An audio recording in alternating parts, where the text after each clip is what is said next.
Good morning, ladies and gentlemen. We actually have breaking news out of Santa Fe, and we have just learned that the New Mexico Supreme Court has ruled unanimously in our favor in the case that we brought nearly 2 years ago, advocating for a repudiation of the local ordinances which were passed by numerous counties and cities in eastern New Mexico, attempting to limit access to abortion care in this state. We will have a more comprehensive statement at the end of the press conference, but first, we have called you here today to provide an important update on the ongoing proceedings and the legal action taken by the New Mexico Department of Justice with respect to what I believe to be egregious misconduct by the Board of Regents at Western New Mexico University and its outgoing president, Dr. Joseph Shepard. As many of you know, this office announced an investigation into the decision to award Dr. Shepard an egregious $1.9 million golden parachute in the wake of scathing findings by the New Mexico auditor and a referral to the State Ethics Commission. We announced our intention to investigate the decision by the board, its handling of that negotiation process. We contacted the board over the holiday break, over the winter break, and made every effort to obtain essential documents so that we could better understand the process that the board engaged in and how they came to the conclusion that it was appropriate to replace an existing employment agreement which provided for substantially less in terms of financial return to Dr. Shepard.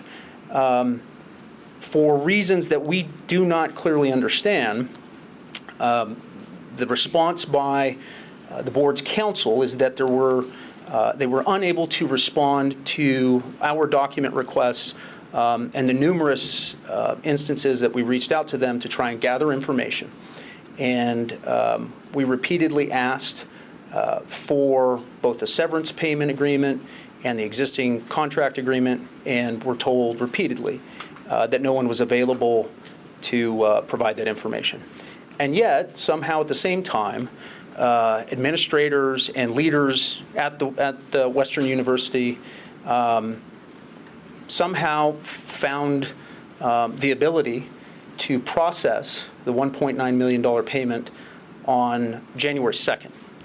And so the legal action that we filed on Monday, which was to seek a temporary restraining order that would have prevented Western New Mexico from issuing that check, has now been modified. We have filed a supplement today and asking the court to prohibit Dr. Shepard from spending that money and asking the court to establish what is known as a constructive trust.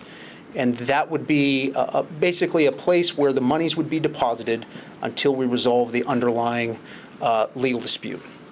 Separate and apart from the supplement to the emergency motion, we have filed a complaint alleging numerous violations, including violations of and a breach of the fiduciary duties held by the Regents at Western New Mexico, violation of the Open Meetings Act, violation of the New Mexico Constitution, unconscionable contract, and other legal counts and legal actions to support fundamentally setting aside that contract and recovering all money that would have been established under this separation agreement.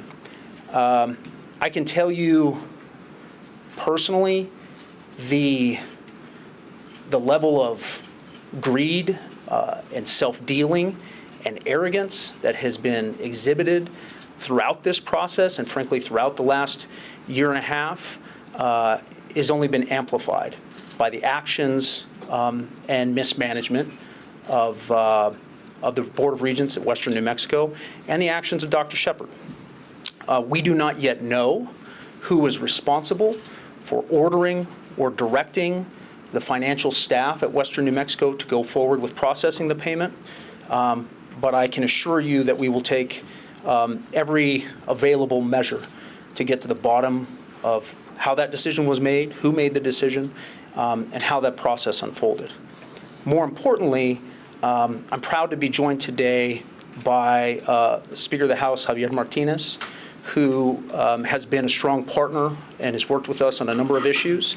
He, along with other legislative leaders, agree and have been in contact with our staff and with me personally about the need for comprehensive reform, a comprehensive overhaul of the way in which public universities in this state are managed, the level of discretion that is afforded to not only the Board of Regents, but senior managers.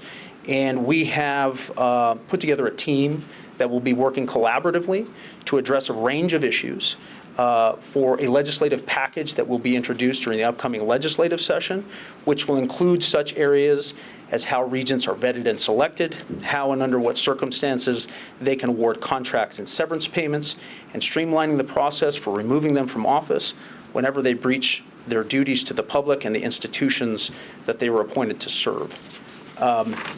Before I turn it over to the Speaker to give a little more context about the work that we intend to engage in over the next 60-day session, I would just like to say that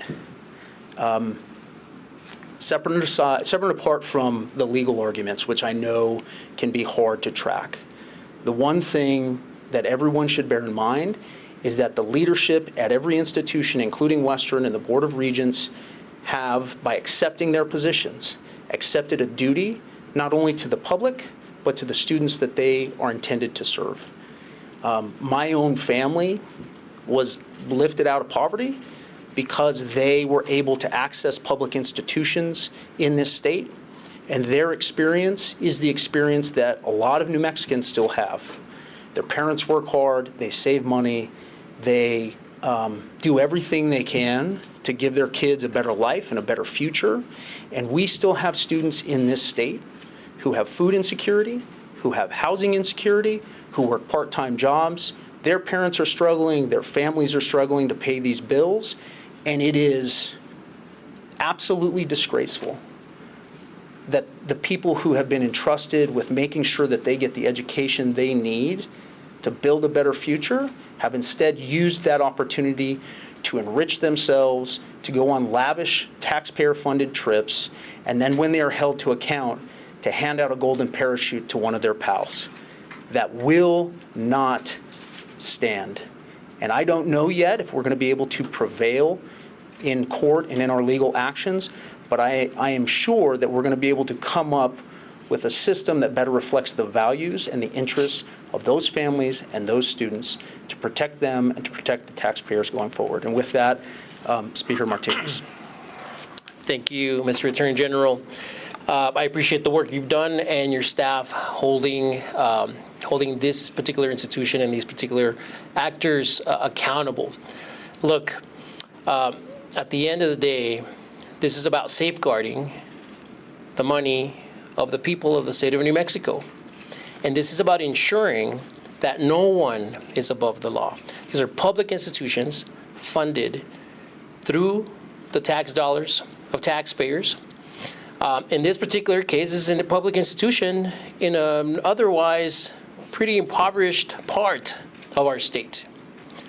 The fact that these strips were being taken, the fact that P cards were being abused, and props to Searchlight New Mexico, I think you're here somewhere, for doing the hard work of investigating these issues and bringing them to light.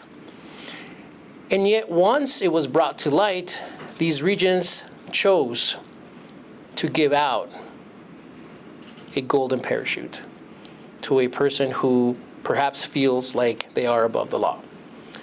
So in the upcoming legislative session, we will tackle the underlying issues, which are these political appointments to the governance boards of our public institutions of higher education. That is not okay. Political appointments should not be in charge of institutions that manage hundreds of millions of dollars every year and whose sole existence is to, as the Attorney General alluded to, educate our people, uplift families out of poverty, because as we always say, education is the great equalizer, well, where's the equality in what we saw at Western? So every university, every executive, every coach at every university, and every region should be put on notice.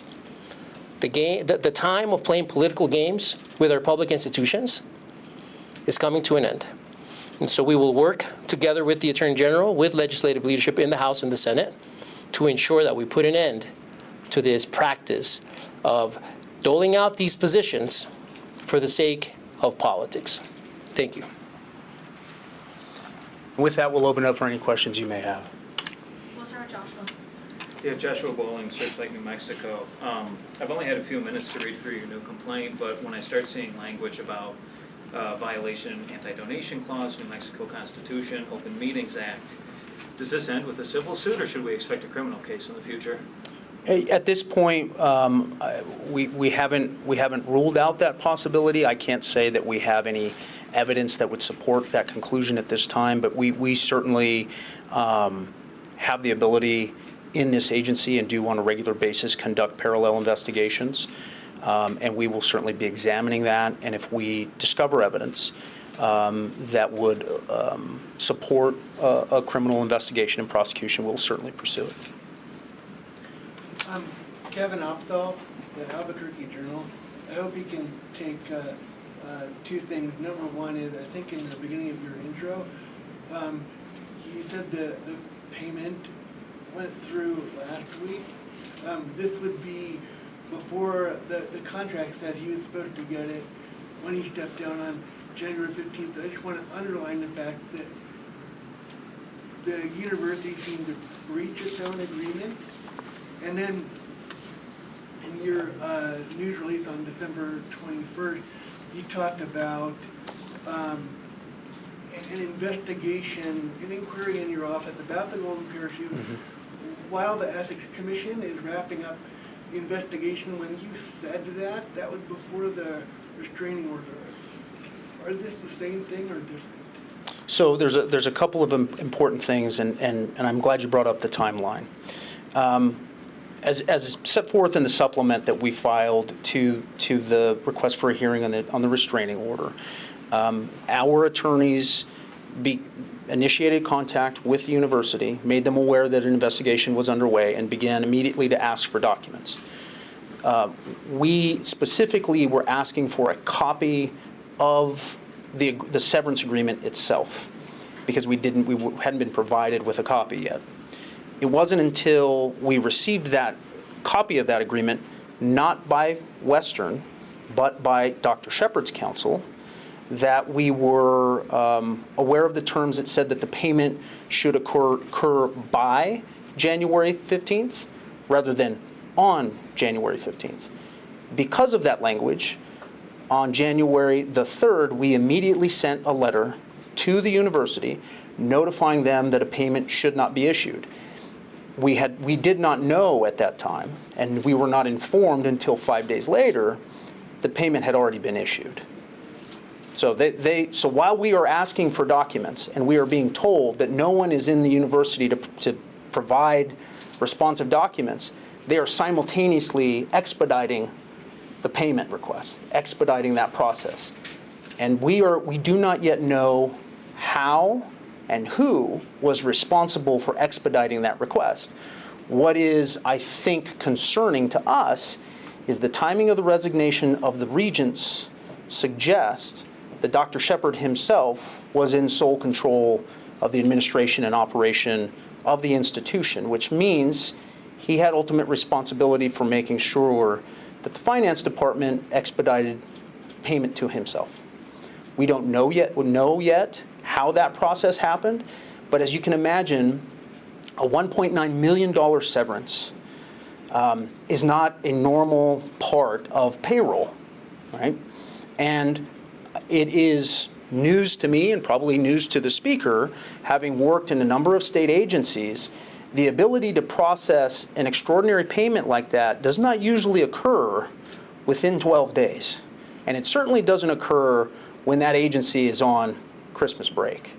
And so we're going to have a lot of questions about exactly how that happened. The other thing that I think is noteworthy in this context When we learned yesterday that Dr. Shepard had already been paid, we reached out to his attorney and asked him to voluntarily submit that payment to the court, to place it in the court treasury until the resolution of this case. He refused to do that.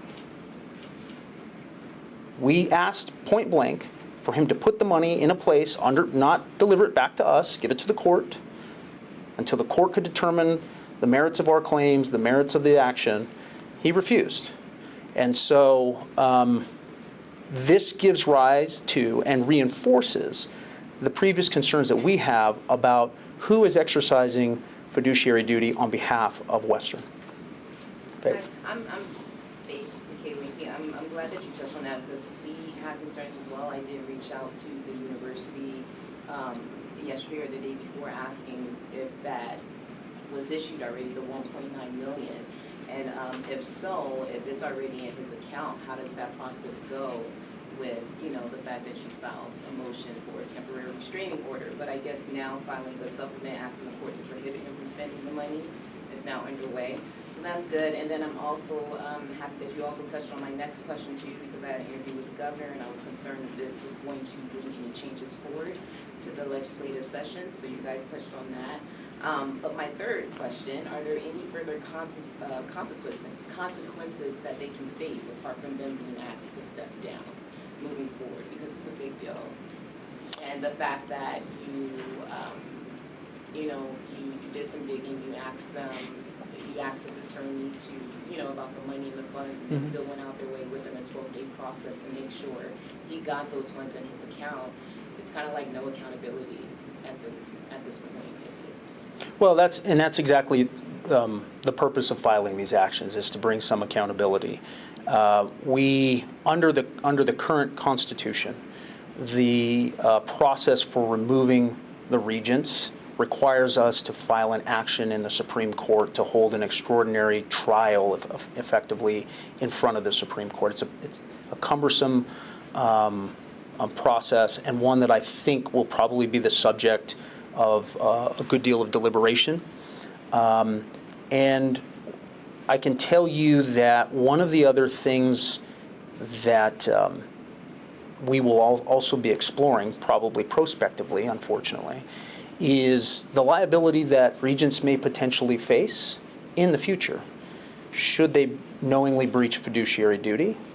Because right now, the defense of those regents and their actions in their official capacity is also being paid with taxpayer dollars.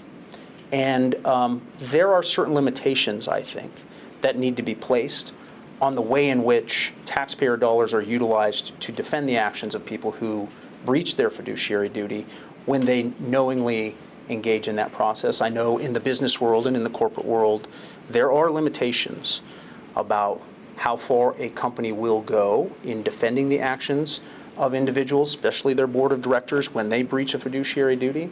And I think those same concepts need to be applied in this context. But the first and most important thing for us to get to the bottom of is who knew what and when, who was engaged in the negotiation itself, who initiated the negotiation itself. One aspect that hasn't been touched on yet is the allegation about the violation of the Open Meetings Act. We have no record at this point of a vote being taken by the full board justifying the creation of this personnel subcommittee, and whether or not they were the ones to initiate the negotiation process, and who was representing them, and who was representing the interests of the university during the course of that process. Josh. Given how this week has unfolded, have you prepared at all for the idea that this money has already been spent or invested or moved overseas? Well, listen, we don't yet know where the money is. We certainly were disappointed, though maybe not surprised, by the response that Dr. Shepard gave when he was given the opportunity to submit those funds to the court. But I can guarantee you that an action brought under the claims that we have outlined in our complaint, including unjust enrichment, if we prevail on those claims, we certainly have the opportunity and the ability to recover those funds, whether or not they have been spent on other items, other assets, or transferred to another person. Right. And when you've asked the university who sent it, whose finger pressed the send button on January 2nd. What has the response been? I don't know. We haven't gotten into, we were only informed about the fact that the payment had been made yesterday afternoon. Right. So we don't yet know, and we don't have information about how that process Right. happened, but we are going to get to the bottom of it. We don't know yet. Kevin. Is it too early for me to jump back in? No, go ahead. I should know, I was at watched virtually the last Regents meeting. It was canceled because no quorum, but what was very interesting in the 3 minutes, Shepard came on, the only other regent was the student regent, Trent Jones. He acts as the treasurer. Shepard actually thanked him for payroll, among other things. So what you're saying now, it's very interesting to think back at that meeting and think what was going on behind the scenes. Could have the student regent pressed the send button? We don't yet know enough about the process, but I can guarantee you we're going to find out. And we will probably start with the regent who's empowered to weigh in on those decisions. Piggybacking off of Josh's question, you talked about how, I guess I'm curious, like if this money has been spent or a portion of it has been spent, you may have to wait several days for a hearing for the preliminary injunction that modifies that. Like what's then the process if some of the money is just gone? Well, it's the same process that we would engage in with any other lawsuit where we are trying to recover misappropriated public funds, whether the money has been spent or not. We know who it was given to, and we know who is responsible for it. And if we prevail in our complaint, we will take every necessary action to recover those assets in whichever form they are converted into. And that's how the law works in this space. And following up again just on some of the other questions, I'm curious about like if you do, or at some point, and when you do find the person who pushed the button and sent the buyout, like does that person become involved in this civil suit? How does that work going forward? Well, again, we don't yet know. Before I can speculate on what role an individual might play in any future action or in this pending action, we have to understand their role and whether or not they are in some way complicit in the decision or whether or not they are merely a witness to an order or a directive given to them by someone else. But that's going to take some time for us to understand exactly who made that decision and when. But what is concerning to us is we were getting one answer when we were asking for the documents, and that answer is everyone's on break. Apparently, the only one not on break is the person who's responsible for cutting checks at that university. Last question, please. I was just going to ask, obviously, because it does look like consequences will follow with, the severance being paid out and him receiving it. But does this affect his upcoming teaching position? He also received a 6-month sabbatical, which a lot of people question as well. It's our position, based on the information that we have now, that this contract, the severance contract, was not supported by valid consideration, that it contains an indemnity clause, among other things, that puts the university and by extension the taxpayers on the hook for any future defense. If we prevail in this lawsuit, it's our intention to set aside the entire contract, not just the severance payment. And so we'll be looking at all aspects of that as we move forward.